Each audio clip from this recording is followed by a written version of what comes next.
Welcome to Gen Z. I'm your host, Megan Grace.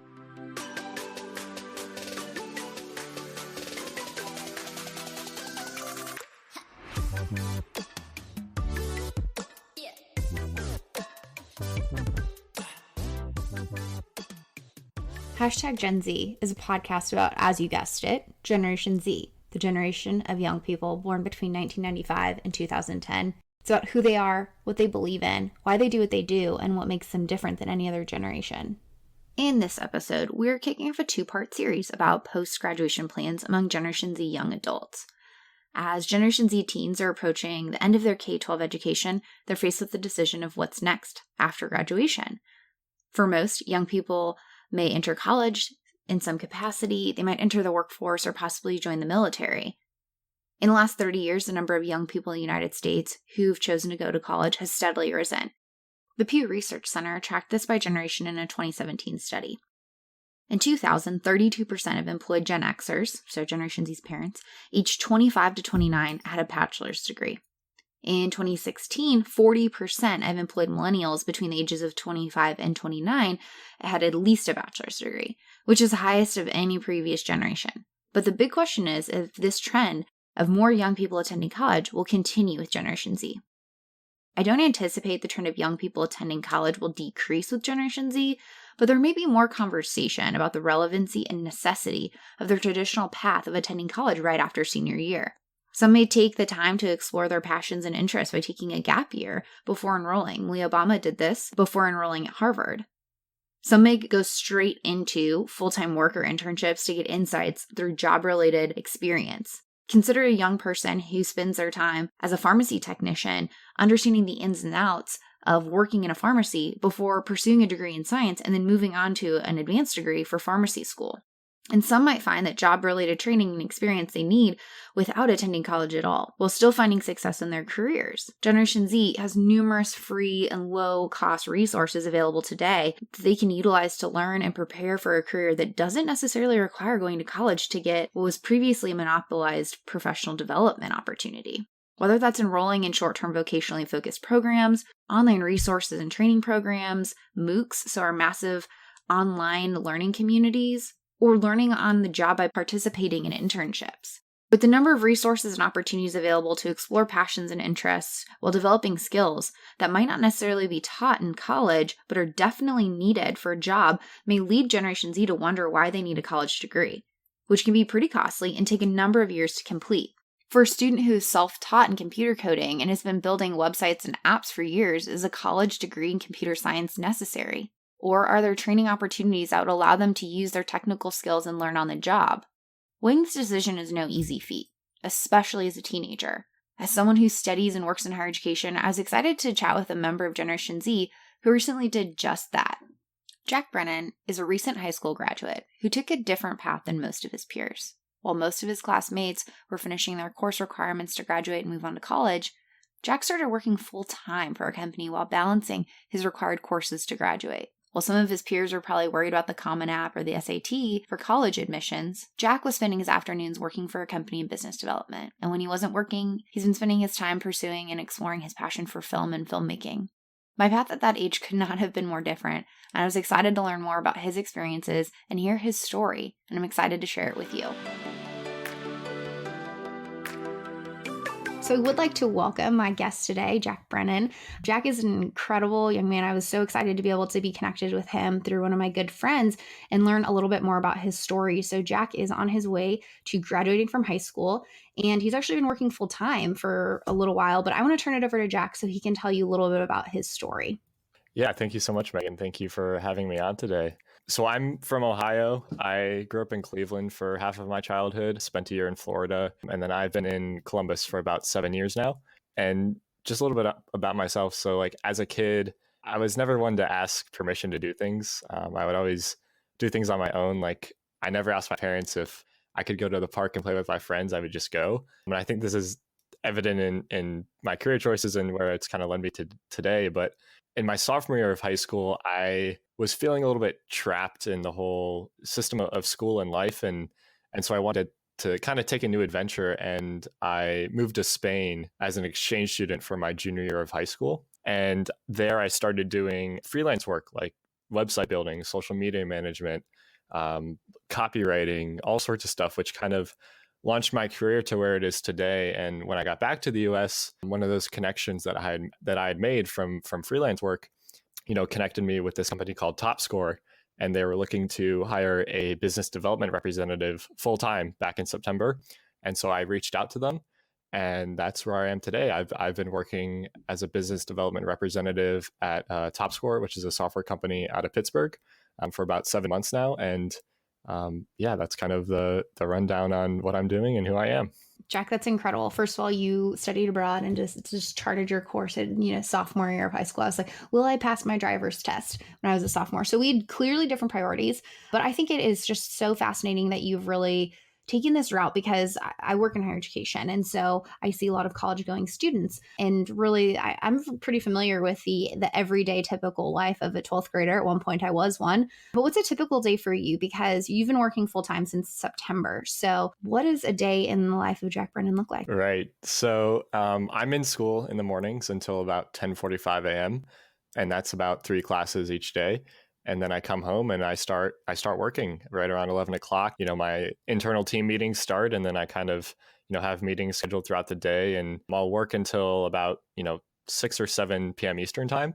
And then from there, I'll launch into my other side projects that I'm doing. If I have any more freelance projects that I'm working on, or any sort of videography, video editing, or personal projects, I'll work on that, past 6 or 7 p.m. But in between that time, it's, I'm dedicated to, my role at TopScore and everything I'm doing there. How did you work it out with your high school because you have a unique structure of you go to class for a few hours a day and then you work full time. So what was the process of going about that with your high school? Because I'm sure after people listen to your story, they're probably going to want to know if that's something they're interested in, how do they go about doing it themselves? Yeah, exactly. So I think it depends on each state. And I think it's easier to do if you're in a public school like I am. But I was fortunate enough that my school was willing to work with me to set my schedule. So, I have the 3 classes that I need to graduate in the morning. And then my work actually counts as another credit, which is great. And so I was just really fortunate enough to have my school be really cooperative and work with me to set my schedule and allow me to work full time. And so I think it's definitely easier to do in a public school, but yeah, I think it's just a matter of reaching out to your school. And, if you want to work while you're still in high school, it's completely possible. That's great. I'm glad that your high school was really willing to help you go about like this career path for you and be flexible in what you wanted to do. Do you have a lot of other peers from your school or maybe in the local area that are doing something similar? Sort of. So I know of people who might be taking like 5 classes, and, they might get out of school at 1 or 2 in the afternoon, and then they work part-time jobs, like normal teenage jobs, like working in a restaurant or at a grocery store or at a local business or something. And then I know people who have done like part-time internships at companies here in Columbus, and that they might do that after school, or they might have a schedule set where they have like 4 or 5 classes and then they go do the internship. But I can't really think of anybody who is holding like a true full-time job like I am. So yeah, there's definitely people who are doing somewhat similar things like that, where they're dedicating more time to like their part-time job or internship. But I can't think of anybody who holds like a full-time job like I do. I'm just still blown away by it. Do you feel that there's a lot of, or, do you have peers that are doing the internship? Do you think that that's something that's more common with people your age of taking on an internship? Most people are doing that when they start when they're in college or even right after college. So do you think that there's more high school students more moving towards finding internship opportunities and trying to utilize that to supplement their high school experience? Yeah, definitely. I think there's definitely a tendency for people my age to, especially, as a 12th grader, to start looking into more of what they're passionate about and things that they're interested in. And I think for some people that might, include doing an internship at a marketing company, for example, or doing an internship at a video production company. And that kind of helps them to decide, if they're going to college, what they want to study in college or what they want to kind of pursue. It's really just a matter of kids my age looking for more things that they're into and and trying to find out earlier on what they're interested in and what they're passionate about. That's awesome. So you've decided to forego college. You're like, I'm cool. I'm going to go straight into work. What helped you make that decision of you were going to pursue full-time work your senior year, and kind of lead me through your thought process and your decision-making process of ultimately how you came to deciding that you were going to forego college for the time being? Yeah, so I think it was a combination of two things. And the first was, when I started my freelance career and started to talk to other people and other entrepreneurs and kind of find out what their stories were and their timelines, I found not going to college or not having a college degree was a very viable option in today's marketplace, especially for somebody who has an entrepreneurial mindset and wants to, get things done and is hungry and ambitious. And then just talking to other people my age from around the country who I've gotten to know really well. For example, people like in the Next Gen Summit community, where after hearing their stories, I kind of came to the realization that it is an option, not to go to college and not to kind of pursue the traditional path. And then once I started, actually working full time during my high school career and seeing the results that I could produce and getting my foot in the door at a company and kind of seeing like how things really operated, that kind of gave me the confidence to say, okay, yeah, college is really something that I don't really need right now, especially for what I'm interested in and the position I'm in to kind of launch my career and my future. For those who might be unfamiliar, do you want to just give a little overview of what Next Gen is and how you got involved with it? Yeah, so Next Gen Summit community is an awesome community of mostly young people who are either entrepreneurs, or entrepreneurial minded people that are looking to have an impact on the world. And it's just this awesome community. They host a yearly conference called the Next Gen Summit. I definitely encourage for people to check it out. I've met so many fantastic people in a wide array of industries and professions and students and professionals that are just really inspiring, and kind of took their stories, and that had a really big influence on me and where I am today. That's great. I'm glad you've been able to find that sense of community with young people and mentors that want to support your growth. And that kind of leads me to my next question. Where have you, aside from Next Gen, sought out and found support in making your decision? And where have you seen some potential barriers or people kind of confronting you about your decision? Obviously, the majority of people my age are going to graduate high school and go to college next year. Where I've found support, not only in the Next Gen Summit community, but I'm also part of a program called Praxis, which is a 12-month alternative education program. And it's geared toward young people who want to jumpstart their careers without college degree. And I've been fortunate enough to have many friends in that community as well who have jump-started their careers way past where I am, even without college and the traditional path. And that has been a real pillar of support for me as well. And then, once I get to know other people and my friends are supportive of my decisions, and if somebody might confront me about it, my response is, this is my life and my decisions, and college might be great for some people, but it's not, I don't think it's the right decision for me at this time. And so I'm kind of going down my own path, and people have to choose their paths, and it's not going to be the same for everybody. So, you can't really think that way and have that mindset. I'm glad you've been able to find support, hopefully from people close to your home base, but also, community like you found through Next Gen that have been supportive of that and helped you really realize this is a good decision for you. And in my conversations with you and learning more about your story, I think it is I'm really excited to kind of follow your career path and see where it takes you. And I'm fascinated by all of this. So I would love to learn a little bit more about what was your process of finding your job. I know you've been with TopScore for a few months now, and you're going to continue working with them after you graduate and move to Pittsburgh. Were companies, when you were kind of deciding, I'm going to go full time, were you met with some hesitation obviously you were probably a little bit younger than their typical employee. What was your process of finding your job and assimilating into that role? Right. So you are absolutely correct. I am the youngest person at TopScore by 9 years. The next youngest person is, I think, 27 years old. But when I was looking, first of all, I was connected to TopScore through one of my friends who was a freelance designer and graphic artist at the time. And she had connected me to TopScore because she did freelance design work for the TopScore websites. And so the way I reached out to our CEO and CFO, I sort of knew that they were open to younger professionals like myself. And one thing that stood out to me when I was hired was our CFO throughout the statement, like, we don't really care how old somebody is. We're a results driven company. And if you can produce the results that we want, we don't really care how old you are or your experience level, as long as you can get the job done. And most people think that, oh, I have to jump through all these hoops and submit a resume and go through all these interviews. And I think personally the real way to get a job, especially as a younger professional, if you're hesitant about a company hiring you because of your age, go directly to the CEO or the decision maker or whoever it might be. And instead of submitting something like a resume, for example, I submitted a personal pitch deck.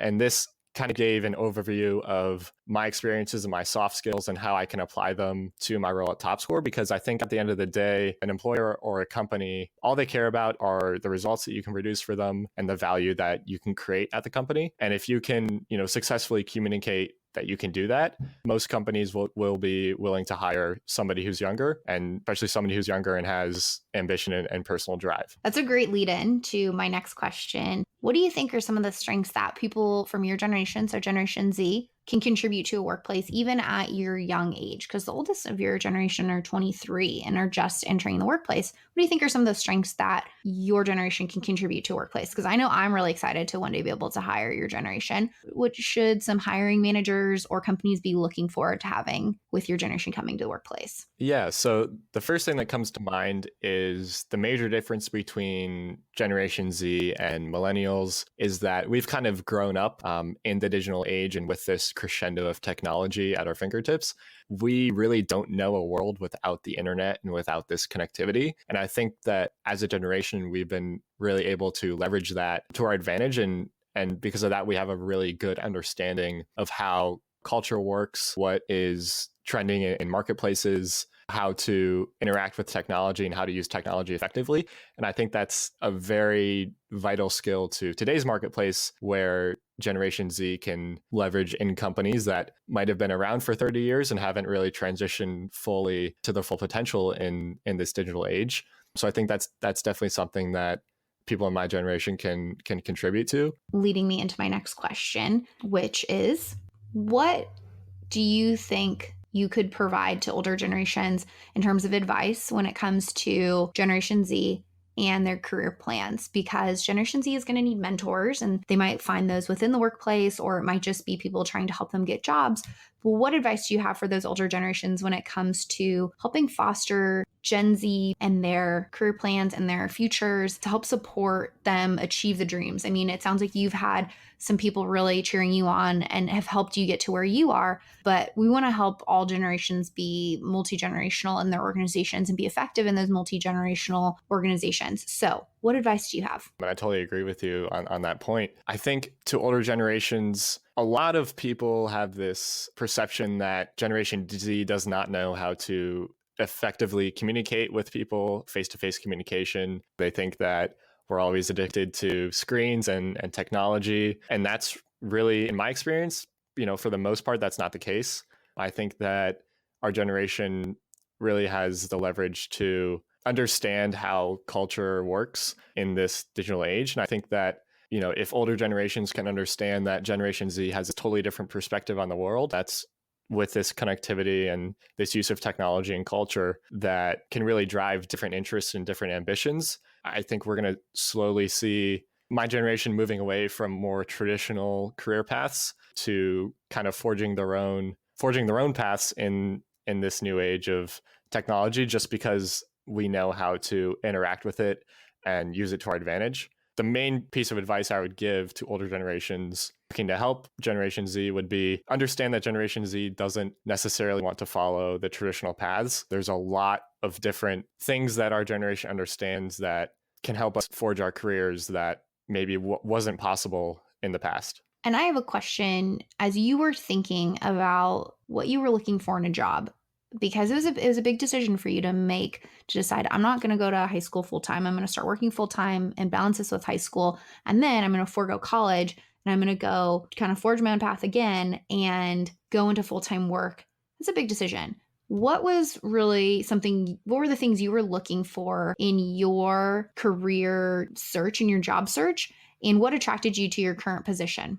So I think most people have this conception that when they're starting their careers, they want to find an industry or like a very specific role that they want to be interested or passionate about. And I think that's not necessarily the right approach. I think the right approach is to find a company or a group of people that you're passionate about working with and find interesting, and then find a way to contribute to that group of people or that company or that industry, that find a way to contribute to that group of people and that industry or that company without pigeonholing yourself into, oh, I need to get into this specific role. I think the most important thing when looking for a job when you're starting your career is a company and a group of people that you're interested in. So when I was interviewing with TopScore, I knew they were looking to hire a business development representative. And I knew that TopScore has a great company culture and a great team. And I knew I wanted to be a part of it. And so since they were looking to hire a business development representative, I said, okay, I can really leverage this position to gain experience in sales and communication. And I can leverage that further along in my career. But I think right now I really want to work with this group of people and in this setting, in this high growth company, which will really allow me to be a fast learner and gain the experience necessary to act as a stepping stone to where I want to be in the future. I think it's so important that you were able to recognize that culture is such a huge part of your work and is a huge part of your work-life happiness. And I'm sure that was something you were looking forward to, not only an organization you care about, but people that you can connect with every day. And it wasn't just, I need to find a job. I'm glad you spent the time finding a good fit for you, because I think it's going to be a good option for you. And I'm excited to see your career grow and follow your story some more. So Jack, that leads me to my last question. As you know, I love hearing about Generation Z stories. I love doing this research and I love being able to hang out with awesome Gen Z members like yourself. But I would love to hear from your perspective. What is your favorite thing about your generation? What's your favorite thing about Generation Z? That's a good question. I think my favorite thing about my generation is the fact that we're so incredibly diverse and we have such a diverse group of people and communities that, like I said, can really leverage this digital age and culture and technology to place themselves where they want to be in life and not necessarily, following traditional paths and building traditional careers. I'm excited to see what sort of companies and industries and jobs my generation can create from this diverse range of backgrounds and communities. And I think it'll be very interesting to watch how it all plays out. Jack's story is a perfect example of how Generation Z is looking at life after K-12 education. Questioning whether college is worthwhile of the time and financial investments, questioning if those investments will lead to positive outcomes or serve as a barrier for achieving their dreams and pursuing their passions. For Jack, going straight into a full-time career made the most sense for his interests and goals. I'm very excited to see where his career evolves and see the wonderful things he's going to do. In the next episode, we'll be chatting with a young woman who decided to attend college and learn more about her decision to attend college and her experiences in doing so. Thank you for tuning in to this episode of #Gen Z and for all of your support thus far. This has been an incredible journey and I'm really enjoying this. If you're enjoying it as well, head over to your preferred platform for podcast listening and subscribe to #Gen Z because you don't want to miss a thing. And while you're at it, don't forget to rate and review this podcast. If you have any questions or topics you'd like me to cover when it comes to Gen Z, please feel free to drop me a quick line on my website, meganmgrace.com, or you can find me on social media, whether that's Instagram, Twitter, you name it. Your questions and reviews and ratings and feedback help me build better episodes and tell the stories of Generation Z. Thanks again. Let's continue this conversation and we'll chat soon.